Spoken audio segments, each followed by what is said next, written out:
큐티아 여러분 안녕하세요. 오늘은 6월 2일 수요일이에요. 함께 기도하고 오늘의 큐티 시작해요. 하나님 아버지, 오늘 예레미야의 말씀 앞에 서게 하시니 감사합니다. 이 말씀을 읽고 묵상할 때 우리에게 힘들고 어려운 순간이 찾아올 때마다 공정한 재판관이신 하나님께 모든 것을 맡기는 저희 되도록 인도해 주세요. 예수님 이름으로 기도합니다. 아멘. 오늘 큐티의 제목은 공정하신 하나님께 맡겨요예요. 함께 읽을 말씀은 예레미야 11장 19절에서 20절이에요. 이 말씀을 남준혁 친구가 우리를 대표하여 읽어드려요. 저는 도살장으로 끌려가는 순한 어리랑 같아서 그들이 나에 대해 음모를 꾸미고 있다는 것을 몰랐습니다. 하지만 만군의 여호와여, 주님은 공정한 재판관이십니다. 주님은 사람들의 생각과 마음을 살피십니다. 저로 하여금 주께서 그들에게 원수 갚으시는 것을 보게 해주십시오. 오직 주께만 제 사정을 말씀드립니다. 나는 끌려서 도살당하러 가는 순한 어린 양과 같으므로 그들이 나를 해하려고 꾀하기를 내가 알지 못하였나이다. 공의로 판단하시며 사람의 마음을 감찰하시는 만군의 여호와여, 나의 원통함을 주께 아뢰었사오니 그들에게 대한 주의 보복을 내가 보리이다 하였더니. 아멘.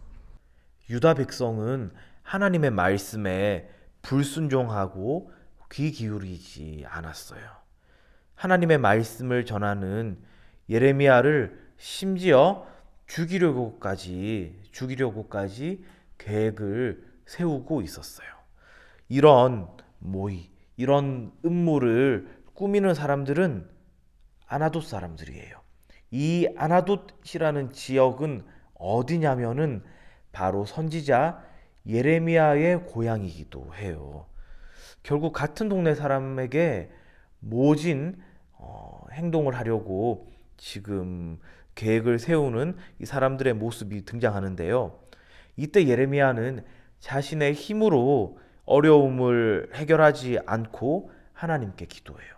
이 당시 선지자면은 그래도 공동체 안에서 사회에서 나름의 역할이 있고 입지가 있고 또 위치가 있는 사람이었는데 예레미야는 그런 자신의 위치나 힘을 이용하려고 한 것이 아니라 하나님께 맡겨요.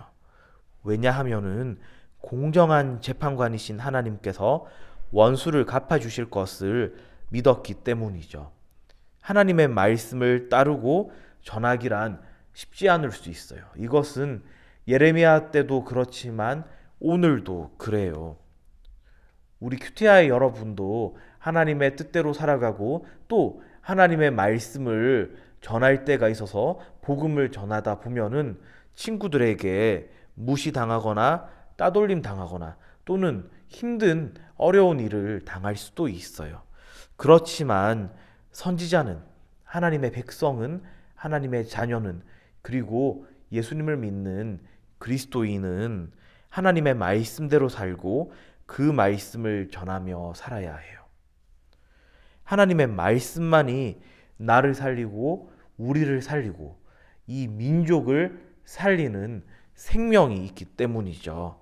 자, 여러분, 말씀대로 살기란 어려울 수 있어요. 그럴 때마다 또 어려움을 겪을 때마다 공정한 재판관이신 하나님을 믿고 모든 어려움을 하나님께 맡겨드리는 우리 모든 큐티아이 공동체 되길 주님의 이름으로 축원합니다. 오늘의 질문이에요. 예레미야는 왜 자신의 힘으로 어려움을 해결하지 않고 하나님께 기도했나요? 이 질문의 답은 공정한 재판관이신 하나님께서 원수를 갚아주실 것을 믿었기 때문이에요가 되겠죠. 5손가락 묵상이에요. 자, 오늘 묵상한 내용을 손가락으로 하나하나 짚어가며 정리해봐요. 먼저 엄지손가락, 이 본문에서 하나님은 누구신가요? 여러분은 오늘 말씀 묵상하면서 어떤 하나님을 묵상해 봤나요? 저는 사람들의 생각과 마음을 살피시는 공정한 재판관이신 하나님을 묵상해 봤어요. 자, 두 번째, 검지손가락. 이 본문이 나에게 지적하는 죄는 무엇인가요? 저는 어려운 일들을 겪을 때 하나님을 바라보며 기도하기보다 불평을 먼저 한 모습을 오늘 이 본문이 나에게 지적하는 죄로 묵상해 봤어요. 하나님께 불평하기보다는 이제는 하나님의 그 인도하심, 선하게 인도하심을 기대하며 기도해야겠어요. 자, 세 번째, 중지손가락이죠. 이 본문이 나에게 주는 교훈은 무엇인가요? 여러분은 어떤 교훈, 가르침을 얻었나요? 저는 하나님의 자녀는 어렵고 힘든 일을 겪을 때 하나님께 기도한다는 사실을 다시 정리해 봤어요. 자, 우리도 하나님의 뜻대로 살아갈 때 여러 가지 어려움들을 경험할 수 있어요.